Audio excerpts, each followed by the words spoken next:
Westbrook Health Services has been supporting the surrounding community since 1949 and is known as an agency that is community-focused, people-driven. As one of West Virginia's 13 comprehensive behavioral health centers, Westbrook provides services to 8 counties throughout the Mountaineer State and became one of the first comprehensive community behavioral health clinics in West Virginia in 2020. This podcast wouldn't be possible without the generous help of the Sisters Health Foundation. This year marks 25 years since the foundation awarded its first grant, and we couldn't be more grateful for their support. Welcome to Studio 2121. Hello, and welcome back to that little thing that we like to call Spill the Tea with Liz and me. I'm Liz. And I'm me. And we have the most delightful guest today. The coolest. Probably the best ever, would you say? Well, we don't want to upset any previous guests that have come before. It's our best guest so far this year. Correct. Yeah. But when you look at Fonzie, take half step down, and that's where you got the Ferb. Yeah. Jason Ferrebee. Thank you for being here with us today. When did you get Ferb? Is that a thing, or did she give you that? No, like 8th grade. 8th grade, okay. Yeah. Ferb. Yeah, Ferb, it's been a thing for which a is long very time. sweet. Mm-hmm. Mm-hmm. You wanna? So, Jason, tell us a little bit about what you do here. I am the adult regional intervention specialist. I do, which means very important. I do suicide prevention, intervention, and postvention work. I'm also a registered peer. Nice. So it's kind of a dual role. Yes, the parity of suicide prevention and recovery a lot of it overlaps. It really does, but it's not necessarily overlapped. Like you work with the peers, you go out with the peers sometimes, and that's a little bit different from your regular job, Absolutely, right? yes. But they do intersect very nicely. Right. Yeah. It's overall mental health, and depending on where a person is and their life and their situation of what applies. I've said this before. I admire our peers, and I admire Jason's people because they speak a language that I am not fluent in. I could say hello and I could order on the menu, but I can't speak fluently in that. And they are very honest and open. They're able to ask very tough questions we're going to talk about today. But I am more beat around the bush, I think. You and I talked about that. Yeah. Because we had the joy of attending recently a training that you did for the agency called Safe Talk, which Westbrook is instituting and training all of our staff in Safe Talk. And that came up, right? Yes. Because you have to be very direct. You can't beat around the bush. And you struggle with that, and I do not. Right. I think my mom raised me more to be the entertainer. Yes. The bringer of joy. And saying the word suicide is not the bringer of joy. That's much more blunt, and I would have to put on a different hat for that, which I will do. It's just not a hat that I keep on all the time. Where Jason wears the hat. It's still uncomfortable sometimes in those situations, but it's so much needed to be that direct, to know exactly where you are, what's going on. We can't mess around. That's right. You just can't. There's no luxury for messing around here. Yeah. Yeah, if you were to say something like, are you thinking about hurting yourself, or, that can mean so many things, that it has to be a direct question. Tell Jason why we figured out why I have a problem versus you. Well, this is something that came up because, we in the training, you do a little role play, and we were doing the role play, and Liz was struggling with some of the very direct words, and I was not. And I said, have you ever had to, is this what you're talking about? Mm-hmm. Have you ever had to have this conversation with someone? And she said, no. And I said, that might be the difference. It feels very uncomfortable to you, but this is a conversation I've had before. If you've gotten that close to the fire, Right. Yeah. But we know, but tell everybody, our viewing public, a little bit about Safe Talk and what it is. So Safe Talk is technically a presentation and not a training. Sorry, yes, you said that. But it looks like a training at times. So what do you think the difference is between a presentation and a training? I think the more hands-on the participants are, would be my guess. Okay. I don't know. But we give out a lot of information.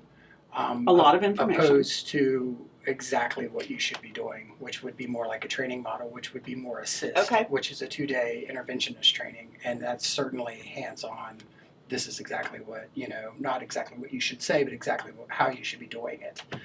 Because the words come to you as you, And it needs to be know. natural, right? You Right, don't want it to yeah. be disingenuous. So. And if it's scripted, it'll sound scripted. Mhm. So, and it needs to be a general conversation, And I thought that safe talk that we did was a good conversation. There was a lot of back and forth. I agree. I agree. And that's when I feel There that were it goes there well. were probably 20 Mhm. people in a room, and Jason had you had, who was with you?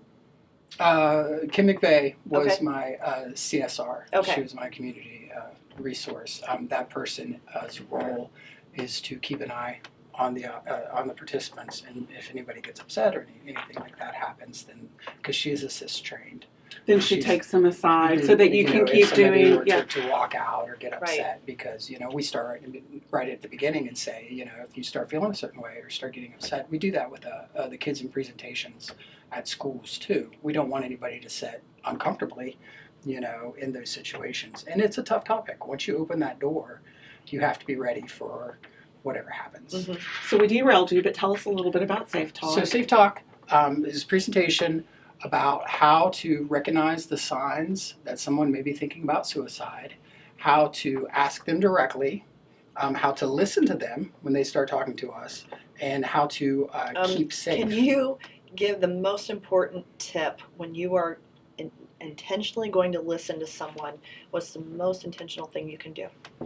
To pay direct attention to them. What should they not do? Do not play on your phone. There we go. Do not play on your phone. Do not have, set the phone down. Body language is important. Exactly. As far as, even crossing arms. You want to be facing them. You want to be That phone giving thing, them the though. full The phone attention. thing. Yeah. It's just so much part of our Mhm. lives. And you now. had to say it. It's unfortunate, right? That Yeah. he had to say the words, but you did. Yeah, and most people that are doing it don't realize that it's not wanted in that, not that situation, but a lot of situations. Yeah. I'm guilty of it, to have my phone out at the house and things like that. Sure.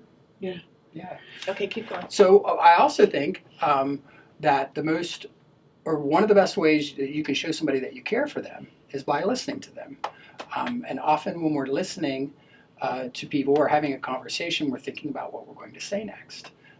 In those situations, you don't want to necessarily be thinking about what you're going to. You want to be listening and taking in and digesting what they're saying, to better help understand, and that allows the person to get it out, to vent, to have their voice heard, and then you want to validate what they're saying. You never want to say things like everything's going to be okay, Because it may not be. because we have no idea what it's going to be. Right. So, but to repeat things back, to make sure that they know that they're being heard. And make sure that you actually did hear correctly, Sure, yeah. right? And to say things like, that's a lot. That's a lot that Oh, you're yeah. going through. Yeah, that's Because a lot. it is, and we don't want to give advice in those moments. There will be time for that later, of options of things that can go on. But we really just want to take in what they're having to say, keep them safe.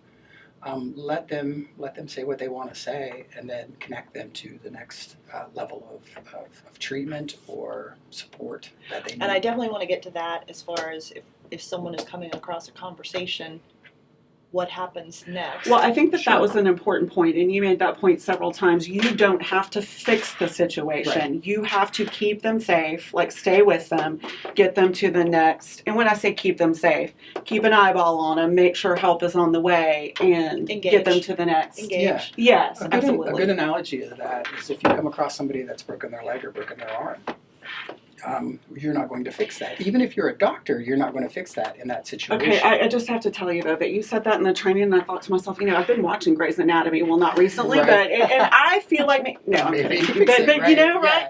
You would try to fix it maybe, but you won't try to fix But it. even if you're a doctor, MacGyver in that probably. setting, Don't that even is if you not the learned in place. first aid Right. how to splint it. This isn't what we're talking about. Right, it's to get them to that level of care they need, and that level of care can vary. It can be a lot of things.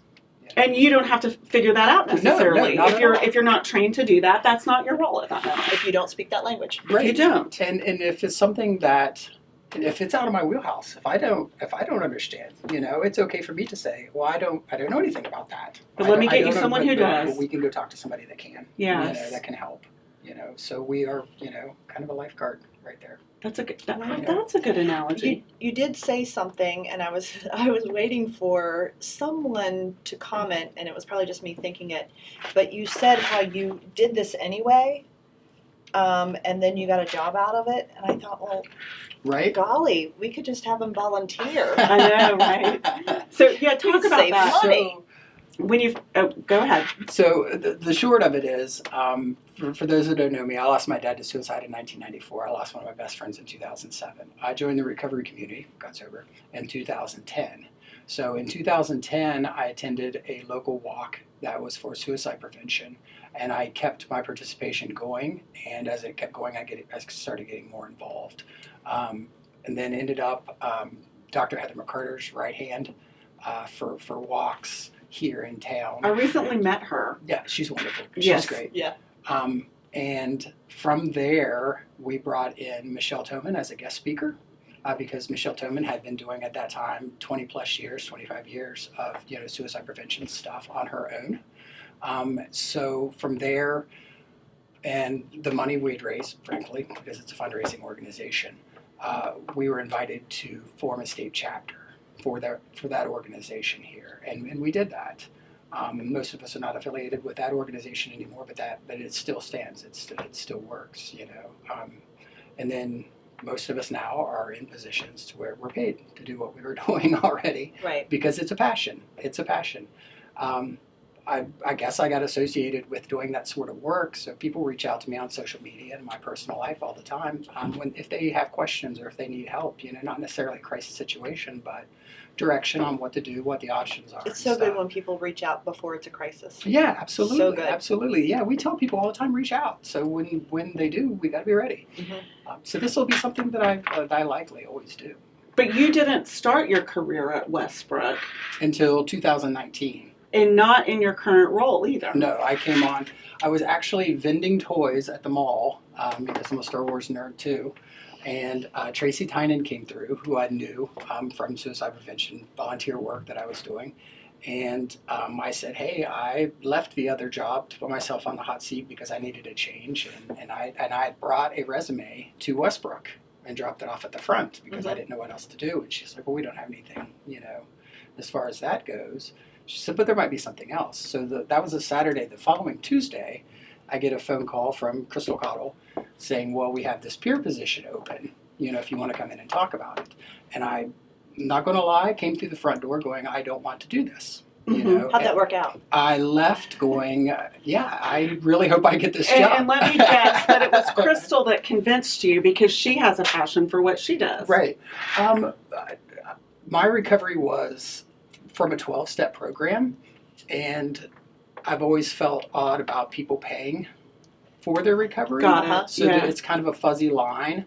But once I saw and started listening to, I was, it's okay because it's needed. And it's not everybody's recovery looks the same, and it's an opportunity to meet people where they are.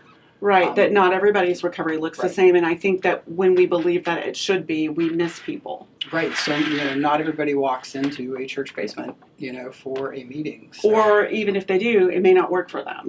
Right. Yeah. So It worked for you, which I think is great, and it works for a lot of people. It does. But there are many paths. One of my questions that they asked me during that interview was how I felt about Matt, and at the time, which medication was, assisted treatment. I'm sorry, yeah. What? 2019. 2019. And we're now 4 years later, Right. and it's a totally different mindset. Right. Yeah. But at that time, how I felt about it was I was pretty strong about it.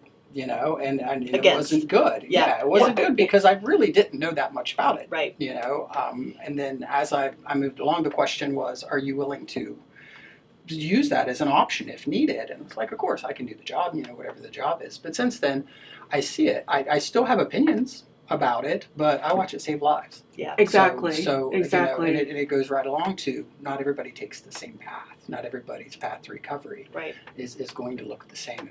People need options, and sometimes medication is part of that.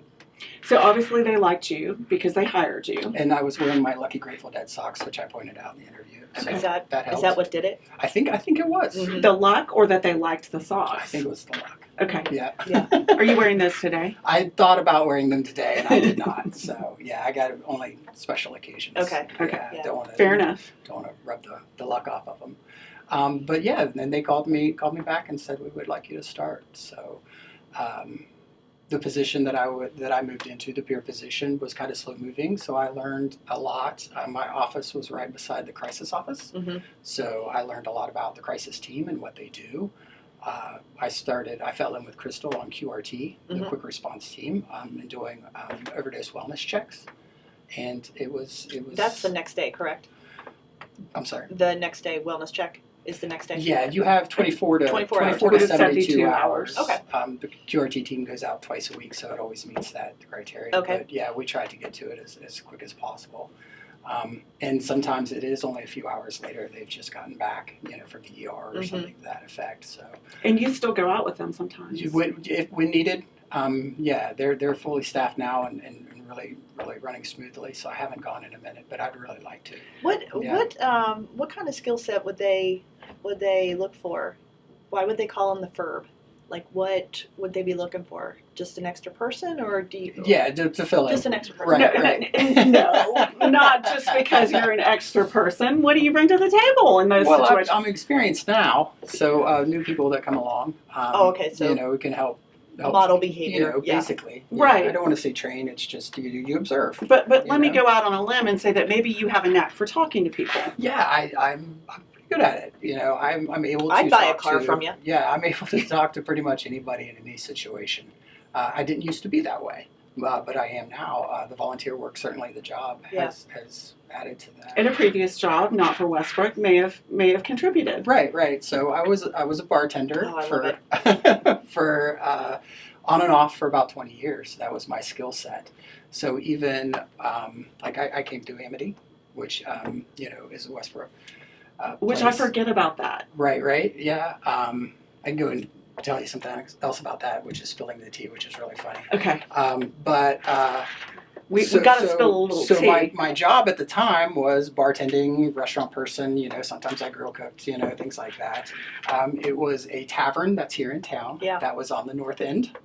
A north end tavern, if you I can't will. nail down which Yeah. one that I'm one not is. sure either, but we'll look one day. Yeah. But they were super supportive of me at that time. Allowed me that time off. Allowed me to move to the kitchen. I applaud businesses that absolutely. recognize it. And then every step of the way of the volunteer work of going to DC and going to Charleston and doing all these things, they were very, very supportive of, which got me to where I am now. So, and it was a very family feeling of them caring for me and looking out for me and everything. Especially since I was not the best employee before all of that happened. I was good at my job most of the time. Yeah. But You had some things going on. I had some things going on. Was it that job that got you comfortable talking to Well, I mean, strangers?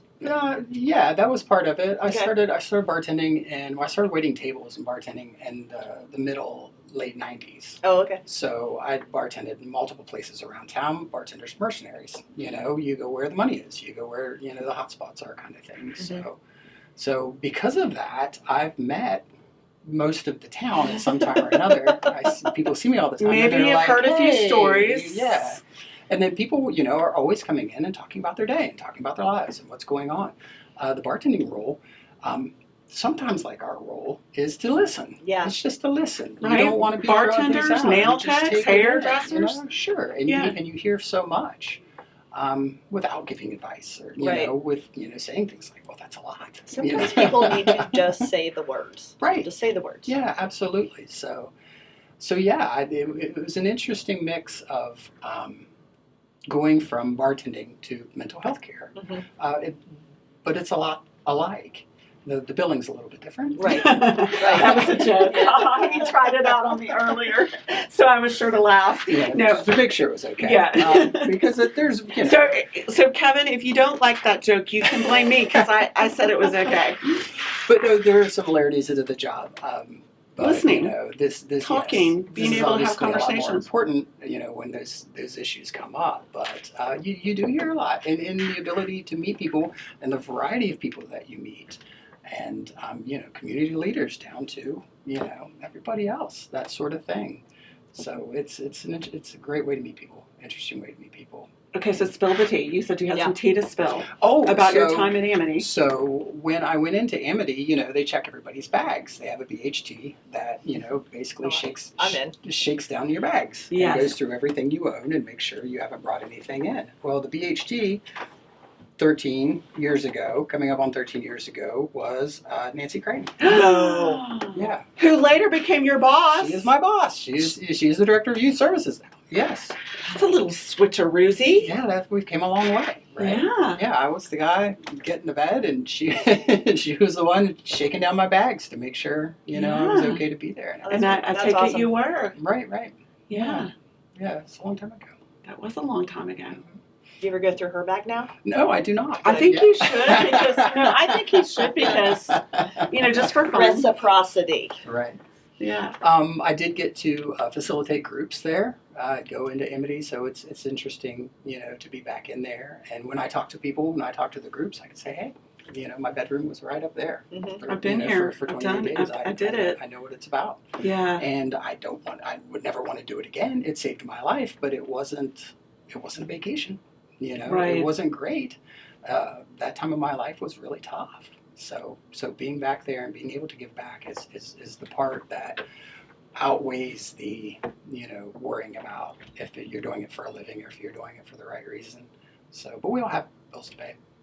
We So- do. We do. and we're and- needed. I firmly believe that if you're passionate about what you do every day, then it doesn't feel like a job. Sure, You're passionate. I'm very I'm passionate. curious about that because when you were talking about it the other day and your passion, whatever, and I thought, if you love your job, you never work a day in your life. Do you feel that?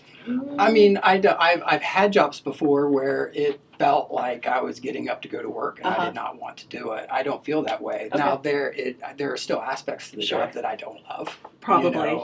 Yes, of course. I'm not an office person. I guess I am an office person, You are. but I don't identify as one yet. But the reporting and the If I could work in your office, yeah. golly jeepers, it's so fun over there. We do have some fun, but I mean it's there's parts of everybody's job that are necessary, needed, that are not fun. Mm-hmm. I'd much rather be You in got the a good public, team. on the street talking to people than typing. typing the numbers and Sure. I totally get that. Yeah. So what brought you to Westbrook, or did you kind of already answer this question? Yeah. You Tracy. did. Okay. Tracy. Well, what has kept you here? The work, the passion. So right now I am a registered peer, working in recovery sometimes, and I'm suicide prevention interventionist. To me, this is the mothership. There's no place else I can work that has my two passions. And at the there's same so much time. flexibility, right? Sure. Yeah. I mean, do you kind of get to do whatever you want?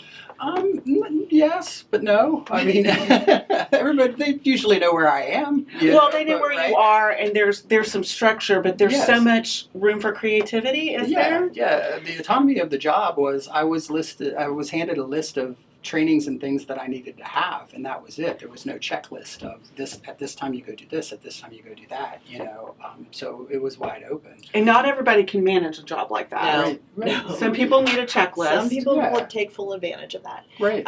Can we talk about if someone is having a situation where maybe they're with someone, what do they do if they come across someone who is thinking about suicide and they want to stay with the person until they get the handoff? Stay with the person. Listen to them, try to keep them calm if possible, and just reassure them that next step needs to be taken. So I guess the next step is what I'm asking about.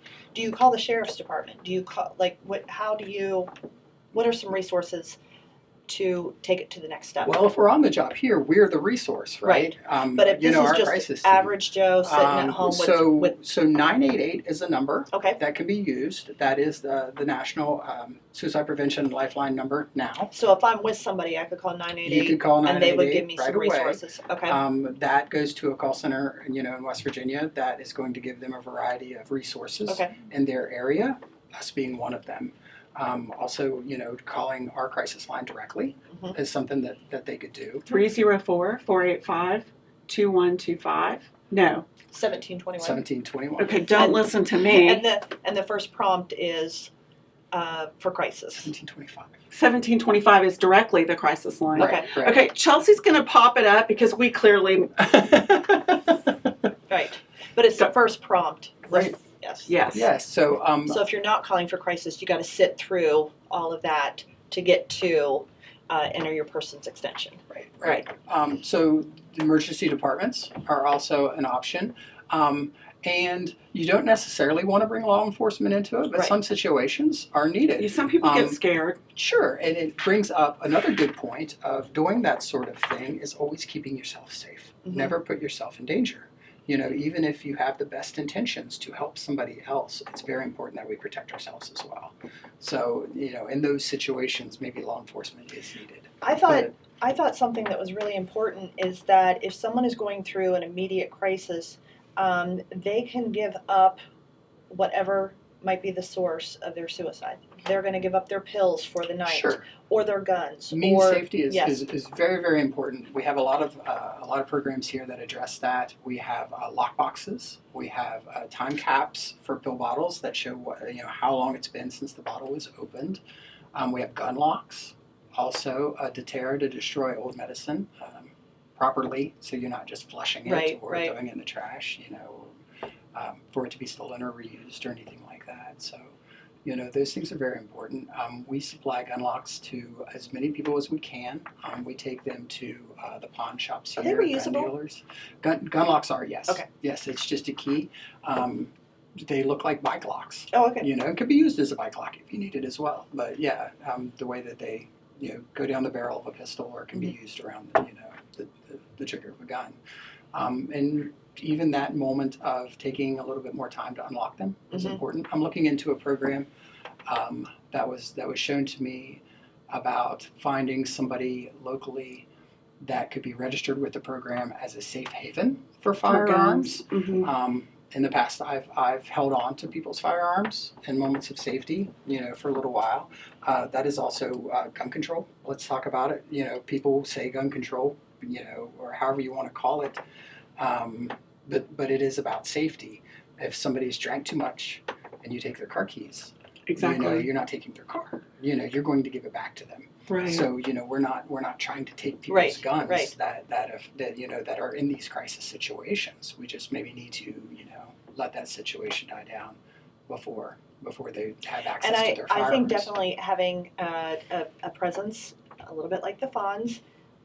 Everyone just needs to chill out like a bunch of little Fonzies. Let's just calm down, and then everything can resume. But let's just calm down for now. Sure. Yeah. Yeah, and that's what safety really is about. Of securing their environment. It's part of our safety plans. It's important to keep an eye out and look around and see what's going on around us. So, one last question. Sure. What brings you joy? My family, my wife and my kids. Yeah, tell us about your kids. How old? I have a daughter, Bailey. She is 15. She's a 9th grader at South. My son, Jude, is 8. He is a 3rd grader at Blennerhassett Elementary. He is at the Clay Center today. They had a field trip. He's very that's excited awesome. about. We got soccer practice starting tomorrow. Great. For the soccer season for him. My daughter had an art show. She had a couple pictures in the art show at South last night, and I found out yesterday she's getting a poem published in Wood that's Whispers. Great. That's Great. awesome. Yeah. Well, we so appreciate Thank you you. being here with us today, and Awesome. Thank you so much for having me. absolutely. Ferb, otherwise known as the Fonz. Thanks. See you next time.